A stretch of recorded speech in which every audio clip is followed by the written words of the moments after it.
Good afternoon, everybody. Hi, my name is John Washington. I'm the editor-in-chief of Flossin Media, and welcome to this edition of Black Beat Podcast, where we take an unapologetic approach to our blackness, where we love to explore anything that will bring an added value to our community and raise our human consciousness. Well, anyway, this afternoon I got a few guests with me here this afternoon, and as usual, I got the entourage with me with a special guest, Mim Rouse, who decided to stay around. Harrison, you in here? You in the house? I'm here, man. Introduce yourself, will you please? I am Mr. Harrison to him, but Harrison to the rest of y'all. And I've been here a long time. I've done this kind of work for a long time, working for Oregon Department of Corrections inside. I have done community work forever. So I'm good to meet you, Mr. Mims, and it's good to see you again. A lot of the work that you do, and the work that you do, and the work that he does is all intersected with my experience. So I'm just glad to be here. A little time difficulty today, but that was my fault. But certainly I'm glad to be here. Always glad to be among brothers that look like me, and some who even think like me. But, you know, like my mama used to tell me, just because you're my color don't make you my kind. And she was a geeky woman from the low country Carolina, so she knew what she was talking about. You know. And who's that young man we got in the house with us here today? Who's the young man in the house? Oh, the young man, that must be me. Does everybody else look older than you or something? Could be any of y'all. Your job is to get as old as we are. I'm trying. No question. That's the plan. That's the plan. So, Jarrell Scott, social media digital marketing associate for Flossin Media for the Soul District, and just trying to make everything pop out here and make sure that you all see what we're doing, because we're doing a lot of good things here. So that's me. That's what I'm doing. Well, you pass that mic over to that man sitting next to you, man, and let him introduce himself. Mims Rouse, founder, CEO of African American XY Program, a software development company that supports students as they pursue education to career to lifestyle. I'm also the executive director for the Coalition of Black Men. Hey, man, we appreciate you sitting in on this with us, man. Man's right on. Look here, Jay. Who we got is this visitor here with us today? Who's that special guest we got in the house? Special guest who probably needs no introduction, but he'll get one anyways. This is Albert Lee. He is the executive director of the Oregon Advocacy Commission Office, overseeing the Oregon Commissions on Black, Asian and Pacific Islander and Hispanic Affairs, and the Oregon Commission for Women. Other organizational affiliations he's involved with include the NAACP, the Asian Pacific American Network of Oregon, and the U.S. Commission on Civil Rights. He is a current member of the Equity Advisory Group on the I-5 Bridge Replacement Project. His education includes human rights, law, political science, and aerospace engineering. He is a former congressional candidate, and his pursuits revolve around ensuring that people are treated with dignity, respect, and are valued. Welcome, Albert Lee. Well, that was quite I'm formal. telling you, it's quite. Hey, Harrison, we got an aerospace brother here with us. I think we should have got somebody. Who else we should have invited in here today? No, I think we invited the perfect folks. Mims Rouse, high-tech piece.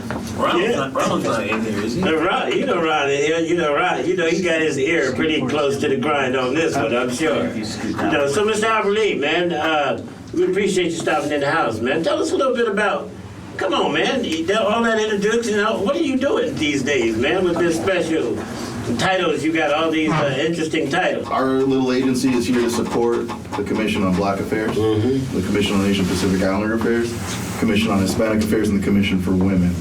And within those commissions are regular, everyday citizens that are fighting for, our rights, fighting for, good legislation and policy that's going to impact our communities in a positive manner, build those bridges between our state government with community, and really to help develop new leaders so that we can continue making good decisions and having great representation in the state. Wow. Now, yeah, what y'all thinking about what he just said? It sounds like a whole lot of commission to me. Well, there's a whole lot of things that you have your hands in, a whole lot of different, buckets, and so it takes a whole lot of, like when you were talking to me earlier, you're talking about, well, you've been to Salem today, and you've been to all these different little meetings and connections. So that's really good. But I'm always wanted to know how you take care of yourself. Mm-hmm. Because the system has a way of burning us out in particular, so they can have an excuse to send us down the road. So taking care of yourself is a big deal. Absolutely, 100%. And I think, for every person, you got to do it your own way. Yeah. For me, I get up at 4 in the morning, I go to the gym. I'm sorry. I ain't gonna see you in there at 4. I call him at 9. He's talking about his weight. So. But on the flip side, I go to bed pretty early. I try to get to bed about 8. But I might catch it as a night stalker. Unless there's as long as there's no event going on in the evening, I'm in bed pretty early. Yeah, cool. So if we were laymen, right, when just simply those who may have college degrees, I mean, we got masters and doctorates and all that sitting in this room right now. But as a layperson, let's say, how do I understand what you do, man? And how does it affect me as a person? Yeah, that's a very good question. I think as we move forward and getting outside of this COVID pandemic deal, we're going to be going out to community a lot more to express and teach folks exactly what we do. And in a nutshell, what we do is we try to provide education on civics and engagement with community. With engagement with the government. Okay. Number one thing is we live in this country and in this state where... What's this word civic mean, this civic engagement? When I hear that word, I keep thinking about going to court. Oh. Yeah, no. When we talk about civic engagement, it's just talking about really the simplest way about putting it is to say, what's working for me, what's not working for me, and who do I talk to about that? Right on. And so are there, how does education look? Like, what does that look like when you're interfacing with community? Is it community that you're educating? Yeah, well, first and foremost, we start off with our commissioners because when we talk about centers of government, we're talking about white supremacy. Oh, man. Talk to me. Every center of government feels foreign. You feel uncomfortable going into these places. And that's step one, is to make sure that folks don't feel uncomfortable going into these places because, again, the government works for you and I, not the other way around. Theoretically, but we want to go beyond that theoretical aspect and get folks to understand, believe, and feel that, and start exercising their rights. When Mims, you asked what does that look like for education and training? First and foremost, it is getting out to community and giving some basic civics lessons, basic training. You got a pothole, who do you talk to? Which government do you talk to go get your pothole taken care of? Or in the instance of, the harassment that you might face with the police department, who do you talk to? Exactly. These are the kind of things that we would love to expand on, and it is our hope that we can get more funding from our state government so that we can do more of this kind of engagement with community members.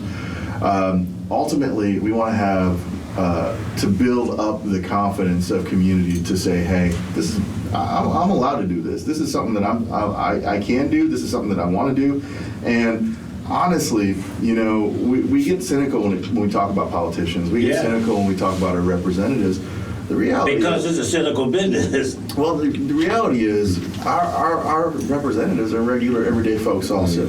And they're not necessarily experts in every single matter that they discuss. And so where they get that information from is from the people, it's from lobbyists, it's from whoever is willing to come knock on their doors and tell them, what's what on a particular matter. So let me see if I can translate what I'm hearing you say to me. As a layman, what I'm hearing you say is you want to come into the community and you want to let people know that it is possible for them to serve and to be a part of the makeup and the discipline of politics, meaning that they can get involved with these committees where they can influence their own legislation and their own community and these agendas that politicians have. Is that somewhat what I'm hearing you say? Absolutely. You know, we've got lots of great community-based organizations like you mentioned APANO and the NAACP, Right. and they have branches that work specifically on specific measures. In fact, I think one of the things that the Asian Pacific American Network of Oregon is working on right now is getting a professional rate for our representatives in state government. Mm-hmm. So right now, state government, you know, your state senator, your state rep, they make just about $30,000 a year. Really? Senator Wyden and them only still making about 30 grand? Wyden makes more than that because he's been there longer. No, not on the federal level. I'm talking about for your state Oh, representatives. your states, okay. And who does that squeeze out? You have to be independently wealthy. You have to be retired. You have to be a business okay. owner. So who's it squeezing out? So it marginalizes, yeah. Who cannot represent? Right. Those who can't afford to eat. I can't afford to go run for a state representative or state senator. Yeah, it's only on 30 grand is what you say, But right? how can you empower people who have been made to feel powerless their whole life, right? How can you empower those people to get involved in a system that they face as a deficit? Mm-hmm. It's like, how can you empower people who, when I walk into the court, the person with the blindfold, Lady Justice, she peeks, and she does see me. Yes. And so if that's happened my whole life, and then I come upon somebody and say, well, you got to get involved in a process that has been against me my whole life. How do you get me to want to be a part of all that? Well, I'll say this is that I think you're hitting on a good point, and it does touch on what you're speaking about too, is access, right? And having representatives who look like you.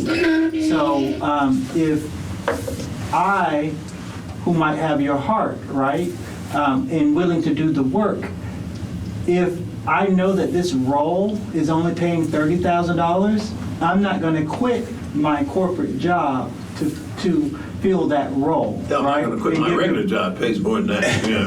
Right. And so I think that you're talking about the same thing. But even with ethic, man, I mean, and Harrison makes a good point. I mean, if my consciousness, and we talked about this earlier, man, Right. if the system, the trajectory, our participation, all it continues to equal us being less than or insignificant, right? If that narrative is constantly being spun, then you got your work cut out for you. Absolutely. Okay, so, but then I think it also goes along with some of the significant findings that we're having about how trauma affects the demographic that we're talking about, right? So, and Harrison is hitting that same point. If Lady Justice only peeks when I walk in the courthouse, why do I keep walking when you walk? Well, you know, you probably got some lead in your pocket. You know, Don't look at me like I'm the only one. but the point is that we need to make sure that we recognize that we're okay to participate, right? And that it's not over there, it's not them. It's our community, it's our politics, it's our agendas. We should be able to be more a part of that. But you're saying the structural reality of that has led us to have a inability to participate because of economics, because of our political economic statuses in the country, all these kinds of things. So what's your thoughts about how we're going to begin to address some of that and begin to overcome some of those barriers, man? And what's your process? What's your mechanism? What's your, you know?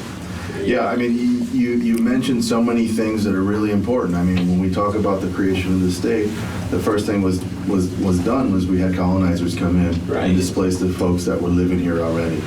And then they created rules that said that other folks couldn't be a part of this. No Chinese, no blacks, no this, that, and the other thing. Took Mexico from Mexico. Indeed. So talk about this. Yeah, we got layers. We've got layers upon layers of that, and then now I turn around and I say, well, you know, I want you to be a part of this government. I want you to be engaged in this government. These commissions were started. It started off with the Commission for Women in the 1960s, and then Chicano affairs in the 70s, Black affairs in the 80s, and the Asian American affairs in the 90s. And they came. What started? You mean your commission? The commissions. Okay. And they were created with this acknowledgement that, hey, you know what, this government wasn't always built and made for everyone.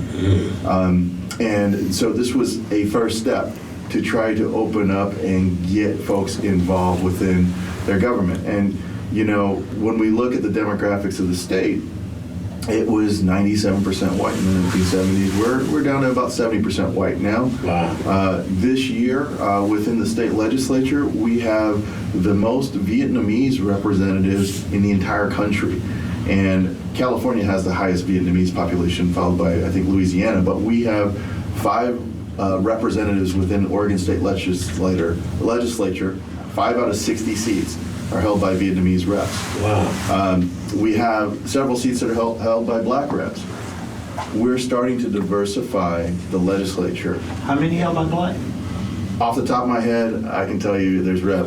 Bynum, there's Rep. Nelson, there's a new rep down from Roseburg, Rep. Virgil. I can't think of his last name, but we've got. We don't have the most out of any of the states. Yeah. But what I'm saying is that as we continue to diversify the representation within the legislature, you're starting to see more encouraging pieces of legislation come up, like this professional rate for legislators. And, you know, for some folks, they say, oh, you're just trying to get yourself more pay.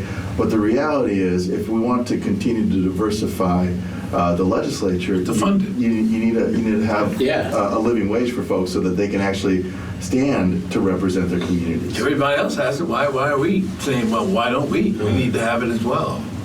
And I'll say that on the school level, it should be the same because they have. Do you mean in terms of pay? The school board? Oh, absolutely. School board members, I believe they're not given a salary. No, they're volunteers, 100% volunteers. They're volunteers, and they spend a good 30 to 40 hours a week or more providing leadership to the school that has 50,000, that's responsible for 50,000. Well, Carol tried to make that happen. Carol Smith, I think her last name is. Mm-hmm. We worked out in Columbia Villa years ago, and she became superintendent. She tried to make that happen, but she got shut down, and ultimately she had to quit. Because anytime you start questioning the power structure, you got to go. Mm-hmm. So how do we prevent that? Because those are the folks that are really, you know Joe McFerrin, huh? Yeah. Right? Mm-hmm. Well, Joe's got that, Rosemary Anderson High School and all that kind of stuff.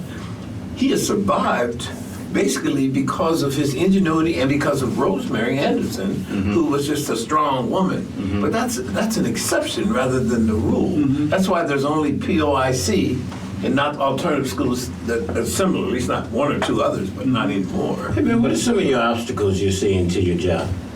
I mean, there are lots of other than the systemic realities that resist you.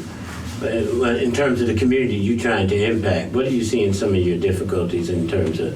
The biggest difficulty we have is funding. There's 4 of us that are staffed to support the 4 commissions at this point. And we have another 3 folks that are working on a special project. I'm hoping that we can expand that. We have made our agency requests for significantly more staff so that we can actually do the work that's necessary to connect. So the funding be for staff primarily? Staff as well as program funding so that we can go and make that connection and outreach the community. So money is your problem. It's always the central. So if you don't get the money, then what? We have to go and continue doing our efforts as best as we can. Well, what has happened, though? One of the things that we can do is, by statute, we are allowed to solicit and secure both public and private contributions. So we've had some meager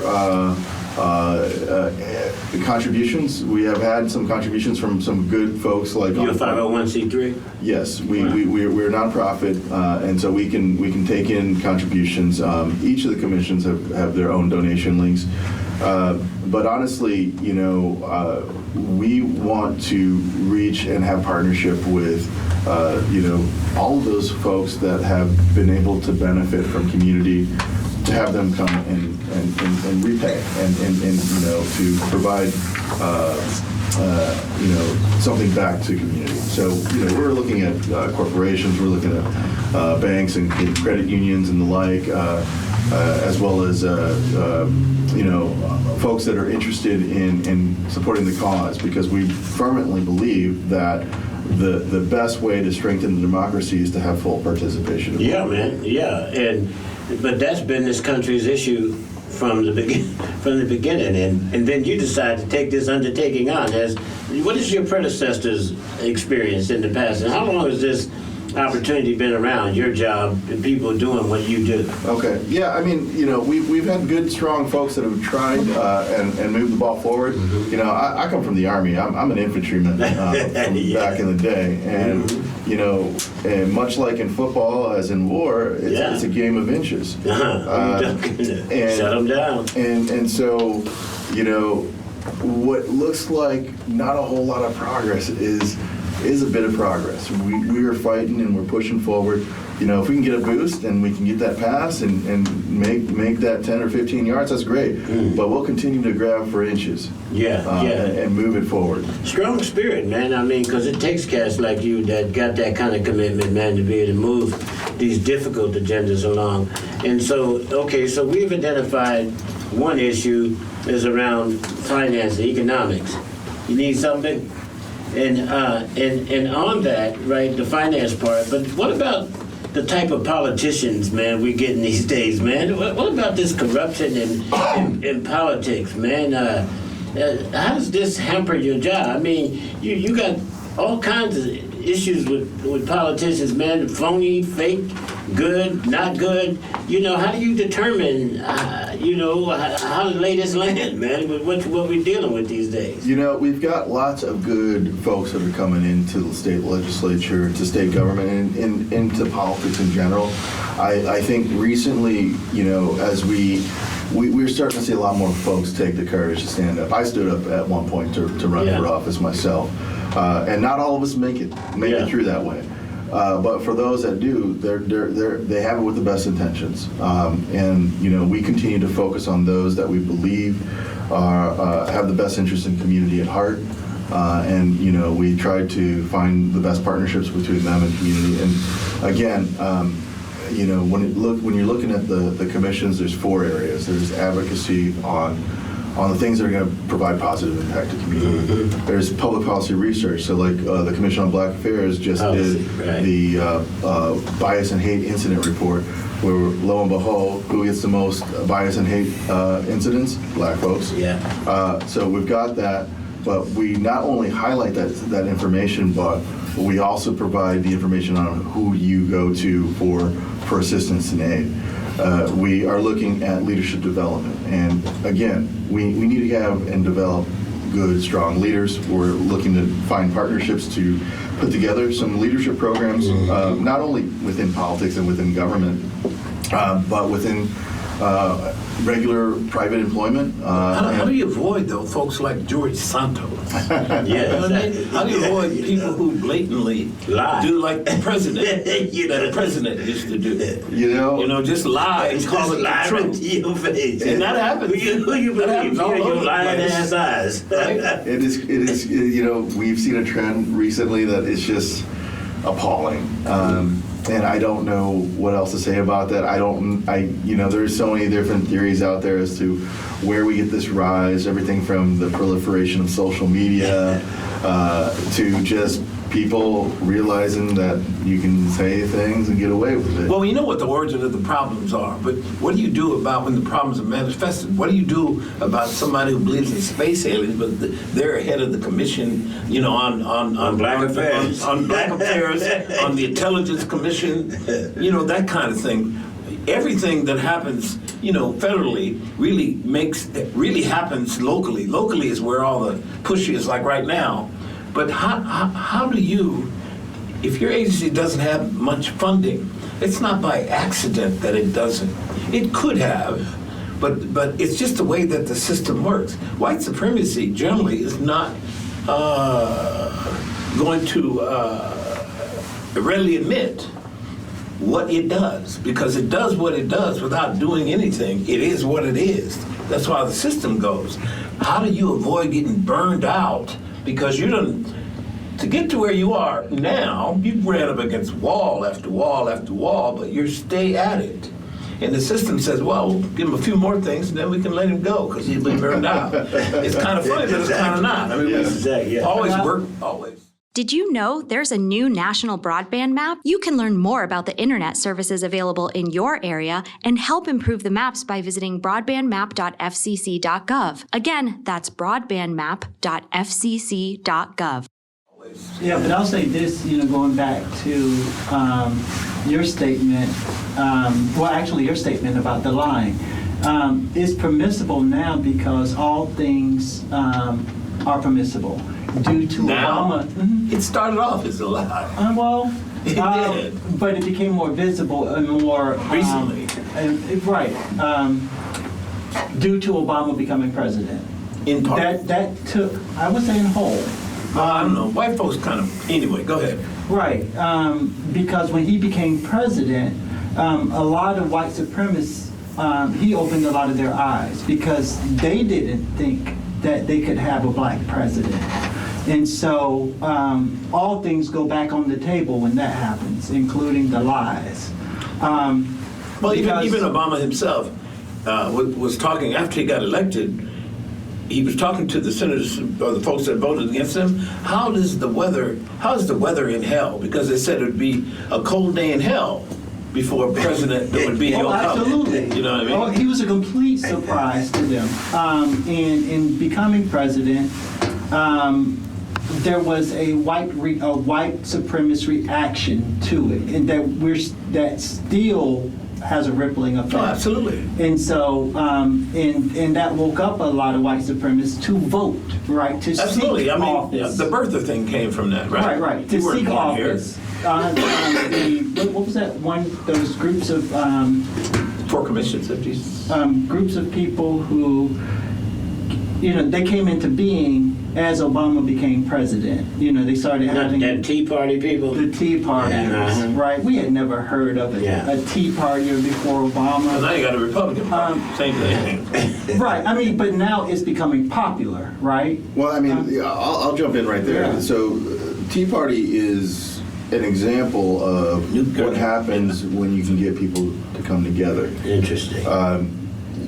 And that's what I'm saying about our communities is we need to get that kind of solidarity, Go come back. together. The Tea Party is what? Is what happens when you get people to work together in solidarity. Regardless of what the issue they come together about. It's similar to the notion that a lot of white Southerners make that the war wasn't about slavery, it was about states' rights, right? It's the same kind of thing. I'm not talking about their specific politics. I'm talking about what they were able to accomplish. So They had a common enemy. So, like, when... We were the common enemy.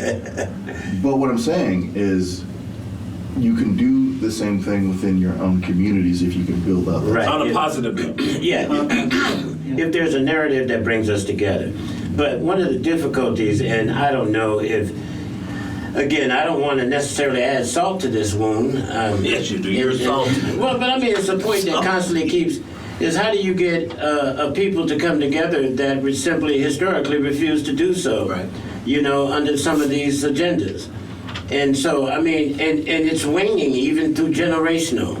In the demographics, when we start recognizing any of the black historical organizations still have a difficulty enrolling young people to participate, the historical young people to participate in those organizations. It's not that they didn't want to get together. It's a matter of they weren't allowed to get together.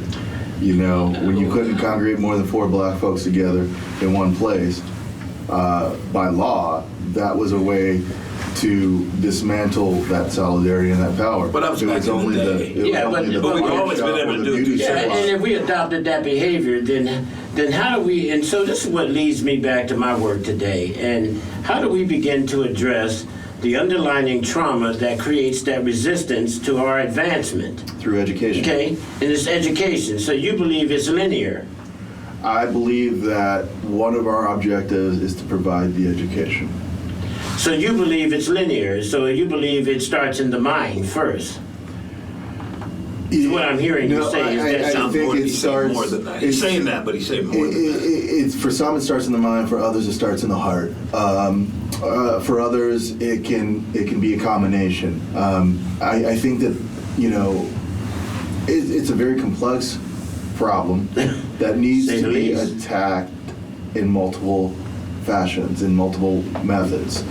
For us in the commissions, we have the ability to do it by providing education on civics, by removing the veil around the centers of power, to try to encourage folks to exercise those rights that they have. So how does that look to you, Harrison? If he was to come to you and say to you, "Hi, I'm from the commission," how would that look? Well, the first thing you don't come and tell me what your position is, because I generally don't give a shit what your position is. I want to know who you are. I want to know if you're telling the truth, or you're just a bureaucrat, or you're just somebody who is spouting what the white folks are saying, kind of thing. And so my question is always, how can we get to a place where we can actually communicate, hear each other, and take the message that we have and pass it on to young people? Because those are the folks that I've worked with the most. Yes. Young people. But I'm talking about young gangster people, right? So how do we take soldiers? Good. How do we take the information we have and pass it on to them? Because I'll tell you what they say about folks that are talking like we're talking, because I've sat up and talked with them for years. And they're like, "Oh, niggas ain't talking about nothing, man. Come on. They ain't trying to hire me. I went and looked for a job from that guy myself. He told me to wait in the lobby. So I waited in the lobby, but I robbed folks while I was there." This kind of attitude that young folks have. How can we translate what is good and pure? And there's a lot good and pure about you that I've seen for the last 2 times I've seen you. How do we transfer that to young people who are our future? So is it, before you answer, which I'm sorry, so is it politics that we're conveying, or is it a lifestyle that we're conveying, or is it ethic that we're conveying? Because it's kind of funny how it's running throughout all the fabric of our advancement. These similar adjectives, these similar identification markers, deficiency. The narrative constantly says we're short somewhere. So how do we begin that whole thing? So just to add to what Harrison is saying in your thoughts. Yeah, first and foremost, don't have me on the show. You need to have the commissioners on the show. I'm a bureaucrat. I'm a government agent here that supports the work of the commissions. We got 9 citizen commissioners from a wide variety of backgrounds. So we've got commissioners that are lawyers and fancy folks like that. We got retired school teachers. We're at the moment that we're not really interested in those folks. When you say that don't talk because I'm a bureaucrat, you're a whole lot more than a bureaucrat. You know that as well as I know that. So when you twist your mouth to say that, I have to say, bullshit. Come on, man. Get real with that. No, right? but what I'm saying is, you don't have the power, is what you're saying. No, what I'm saying is that your commissioners, these folks that got appointed by the government, they're the ones that have the power, is what you're saying. They're the ones that have the power. They're the ones that are involved with community. I'm here to support them. But you're the one that makes them look good. You do all the work, they get to go home, they make a whole lot more than $30,000. They're volunteers. All of our commissioners are volunteers. And so those commissions basically gather information from the community. I mean, with the organization, those commissions you're talking about, these committees, they basically gather information from the community to somehow or another help government govern. Yes, I'll give you a good example. So today we just heard about the destruction of that memorial down in Ashland that the city councilor had mentioned. Memorial. The memorial, yes. On Black Lives Matter. Memorial that they had down in Ashland. It was destroyed. Apparently, it was vandalized for a second time. Wow. We, staff is working with our commissioners right now. We're looking to organize an event down in Ashland, a listening session. We want to hear from community down there about how this impacts them. We want to try to get that connected with the city of Ashland. We want to hear from We're them. talking about Ashland, Oregon. I ain't talking about ashy black people. We're talking about Ashland, Oregon. We got black folks that live down No, there. no, Yeah, well, we do. It's all that been glitters, sticking all that glitters ain't gold. There's an organization down there based that is working. I have to try friends to, that live in Ashland. that are trying to put together. Look, there's black folks that live all over They this sure state. do. And Burns. And Yes, but so like I said a minute ago, just because you're my color don't make you my kind. There are lots of black people that live in the country, and a lot of people that live in the Appalachians, and people don't know that. But that doesn't really mean that they're looking at the world as I do. And if they need my support as well as I need theirs. I'm really trying to get at the point that you have a long road to climb, and when you say, well, you're talking to me, a bureaucrat, and I know you're a whole lot more than a bureaucrat, then we have to get down to the nitty-gritty. What can we do? Regardless, Commissioner, you say that they're voluntary. That's only because they make enough money to volunteer. So I think it's important for us to get down, talk about what we can do for ourselves instead of depending on. Well, we got to depend on the money, folks, but. So I'll give you a good point about the volunteers. So last legislative cycle, we got a bill passed that enabled us to compensate our commissioners who make less than $50,000. Now that might not seem like a whole lot, but it opens up the window for us to have more people engaged who probably couldn't be engaged because without this compensation. Right. So If I could add to that, yeah. What is her name? The Hispanic representative. Rubio? No, federal, on the federal level. That would be Salinas? federal. Representative Salinas? Was it AOC or? Oh, okay. Alexander Casio or Is New it York 12. Is it OAC? AOC. yeah. Okay, she ran for that position so that she could get health care. Originally, yes. Right. And so, and she's a phenomenal representative. No She was a question. bartender prior to that. Mhm. So, these positions, like you were saying earlier, are not occupied many times because people can't afford to occupy them. And so we do have to do that work as well, and- Side work, yes. Right. We have to do foundational work, because I think that's the foundational that's work what you're is to. talking about, okay. But that's just one of those incremental steps that we talk about, that enabled us to open up the types of folks that can come and participate on these commissions. Right. Again, it's a game of inches. It's not, Right. we're not going to win the whole race. Right, We're not going to win the right. game instantaneously. Right, We and on just the have to flip keep side, our you shoulder got down. billionaires that are single billionaires that are calling shots for the country. So I get on the other side of that. Why we're to a greater degree pushing the agenda that what you're pushing. So tell me, man, what's the one thing you want to say to the public, man, that would assist you in doing your work, getting you some of the things that you need? Talk to the public, man, a little bit about how they can help you, find you, do some of the things, get involved with what you're trying to do. Certainly. I mean, anybody can reach out to me. My email address is albert.lee@oac.oregon.gov. I'm happy to listen and hear anybody on any topic. We have a budget presentation that's coming up on Valentine's Day, February 14th, 3 o'clock, down That's in a the Capitol. sweetheart. Yep, down in the Capitol. So if you would like to see, more support for the things that the commissions do, if you want to see more financial support from the state, that's not Valentine's Day? On Valentine's That's the last day I'm trying to leave the house. Hey, we don't get to pick the day. Well, But 3 o'clock, hearing room 3 at the Capitol. I'll be there presenting for the agency, and we'd love to hear from community members that want to see more good stuff coming out of the commissions. I do have a question before we wrap Go for it. up. No, we ain't going nowhere until you're ready to go, yo. Oh, okay, great.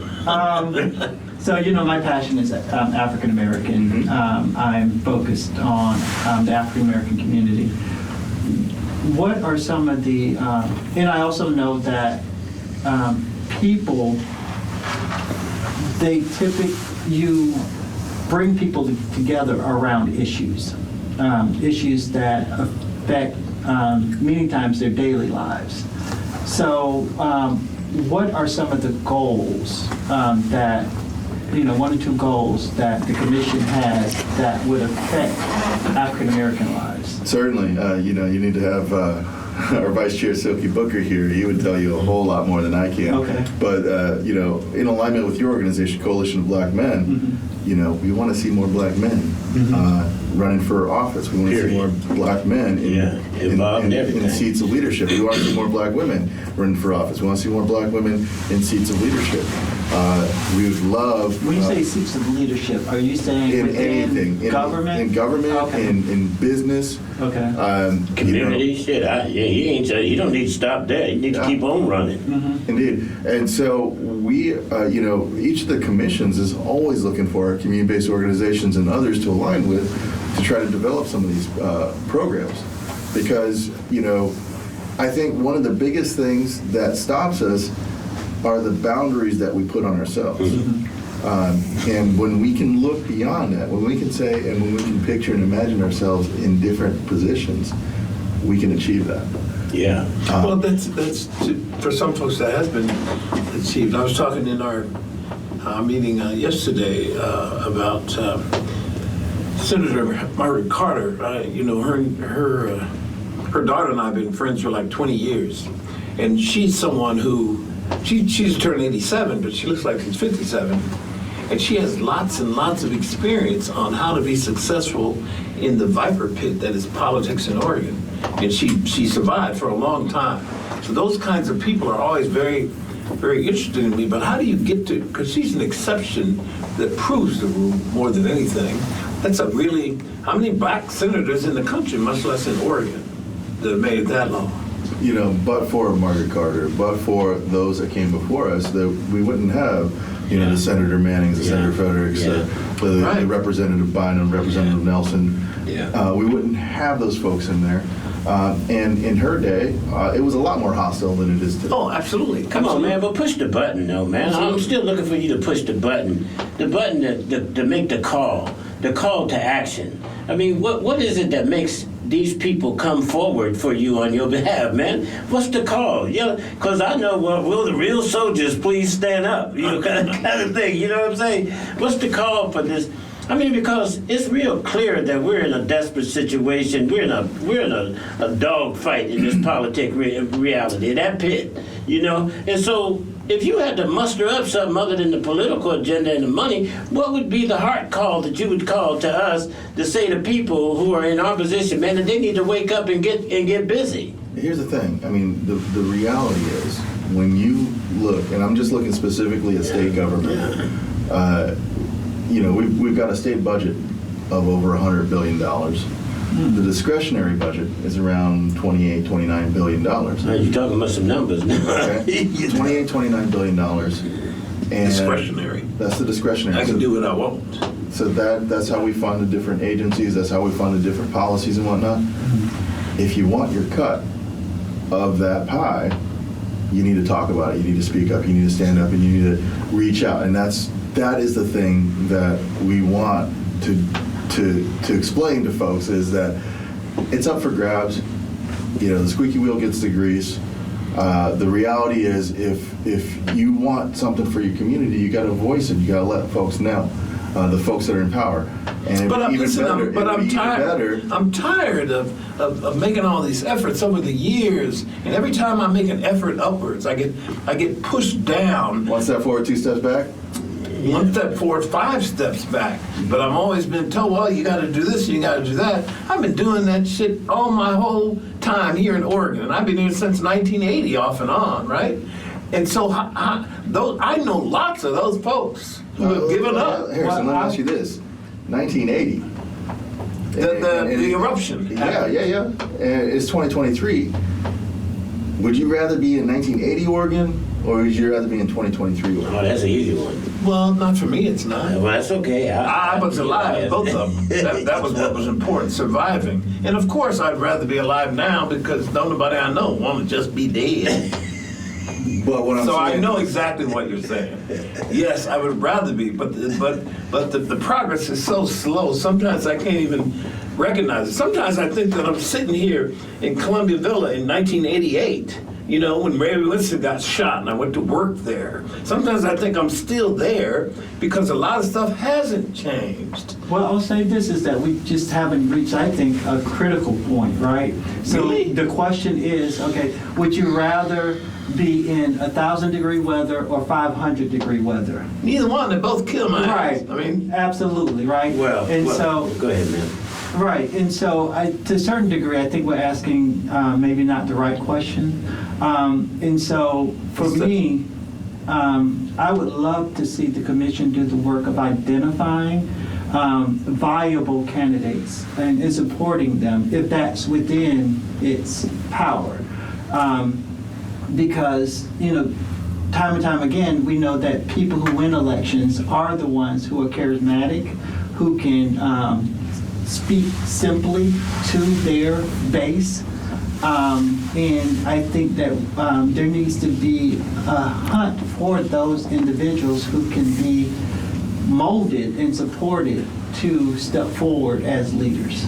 I like that thought, Mims, but I don't know. I take a little bit more of a hard line on human development or self-development, responsibility. You know, there's a little bit harder line that we need to. I mean, if our survival is based on our participation, then why can't we cognitively understand that we got to participate?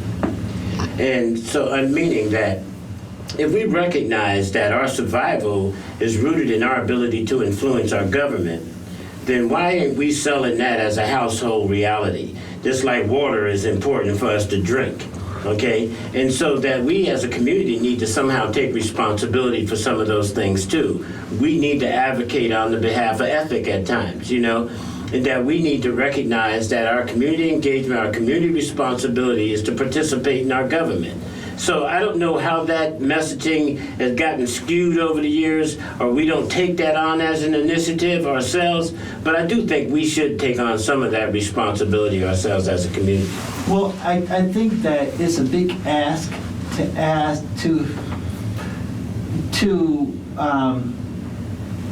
envision that every individual will self-develop in that way.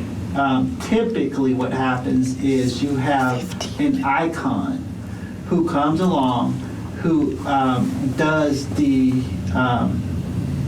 work, the empowering, hard work. Yes. the empowering, the vision. Come on, icon. You know, communicates. Am I looking at the icon down there? Well, I'm just saying from my observations, it has been that. I mean, look at Hitler, right? It's that person who. Well, I mean, there's a lot we can. There's a lot we can learn from how he operated. You know, he was an evil person, but at the same time, we almost had our own Hitler and Mussolini. Look, I don't buy into the whole charismatic leader bit. I think reality. The reality is you develop systems to build leadership. Yeah. You know, the commissions can't pick and choose political leaders. But let me tell you something. Let me tell you something. No, here's what I deal with on a regular basis. Okay. What I deal with on a regular basis is I'm up at Emmanuel Hospital or Providence Hospital, one of those hospitals, and I'm at a last breath ceremony because I have been to over 36 last breath ceremonies from people who have died of ODs, right? Those are the people I deal with. That's why I'm certified by the state of Oregon to help folks like that, right? Mm-hmm. How do we deal with those people? Because I can talk from up here all day. I can talk about power and all that, but then when I leave here and I go over to Emmanuel Hospital and this person is on his dying last breath and all he wants to do is make sure that his family, his child is okay, but they don't know what to do with his loved ones. We deal with so much death in the community of people that look like me, and each time somebody dies, somebody else is ready to kill someone else. Where does that come from? It comes from up here a lot of times. Well, and I know we're going to keep beating this drum. I apologize. It's all right. You know, it's and maybe charismatic isn't the right word. Maybe the word is inspiring person. Yeah. But that person has to have the correct message. And although we might want to believe that community really is, or society is really driven by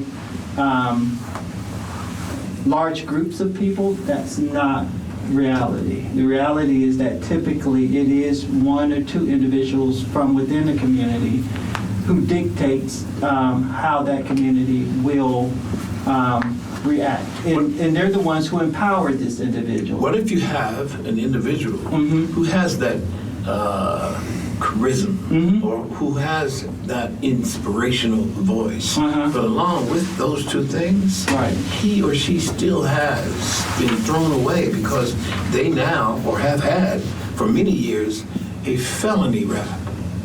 There are lots and lots of people in Oh, this community absolutely. and over the world. Right. They have all of that, but they were put down from the beginning. They got a felony rap, and they can't get rid of that. And that's throughout the country. Oh, absolutely. How do you deal with that? Are they just Throw away? Throw it No. away? No. And in fact, that's one of the pieces of legislation that's going on this session in the legislature, is to be able to get incarcerated folks as well as ex-cons the ability to vote in this state. You know, again, these are... Well, most of them have the ability to vote, actually. Incarcerated folks don't have the right to vote in the state.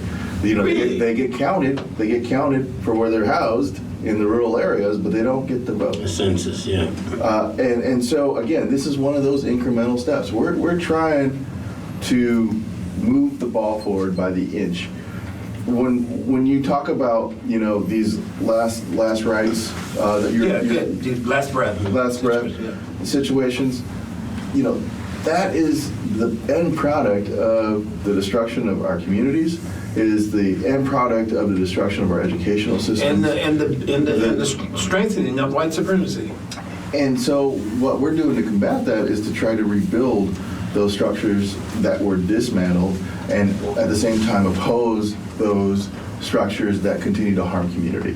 Yeah. It's a big task. Yeah, it's a big one, a y'all. giant task. Hey, look here, y'all. Hey, this has been a great conversation, man. I really am, you know, again, I am thankful that you decided to come out and share with us and be a part of this. And again, for me, the systemic woes that our community experiences is just phenomenal. I mean, it's just beyond sometimes my capacity to grasp the edge of the barrel or the ends of the envelope, however you want to call it. It just seems like it's a vast pool that we have. But one of the things that I want to remind us of is that we need to be constantly diligent about how we develop our next generation of our community. And that I think that taking some of that responsibility, and as men, I think importantly, is that we need to make sure that we invest in understanding the very things that govern and influence our lives in our community, and make sure that we begin to fortify that young developed mind, or that young developed corpse, or however you want to look at it, to begin to advance these agendas by investing our time and effort in focusing on that young vessel to steer it to what is important versus what isn't in terms of community participation. Priorities. Yeah, what our priorities are. I mean, we teach them that to eat, to drink, to shower, to do all these things are important. But somewhere along the line, we get twisted that believing that a car or a pair of sneakers is more important than understanding the legislative, our ability to understand politics and government.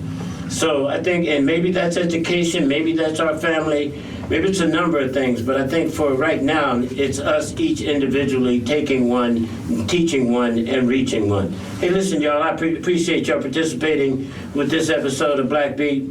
Hey, John? Yes, sir. If I can just say one thing. I Sure, think that we Mr. should also, thank you. Yeah. I think that we should also continue to work of community building, ensuring that, you know, the pastors, the business leaders, you know, leaders within our community are getting together and helping us build community, you know, in ensuring that we're not acting in silos. Appreciate you, man, on that one. And again, take the time to listen to somebody. and to make sure that y'all begin to influence these young minds in a direction that allows them an ability to survive in a hostile environment. Hey, y'all, again, I appreciate your time and your effort. And, oh, yeah, one last thing I want to just tell you, to answer the question that was asked, would I prefer to live back then than to now? I think I would prefer now, because I must say that we're living in one of the greatest times in the history of our time. And their opportunities today are greater than they've ever been. So take heed, take opportunity. But there's also fentanyl. Well, and you also have choices. You know, so anyway, y'all have a great afternoon. Opportunity. Yeah, an opportunity, and you got choices. Again, thank you, my brother, for coming in and sharing with us a little bit about what you did. That's a wrap, y'all.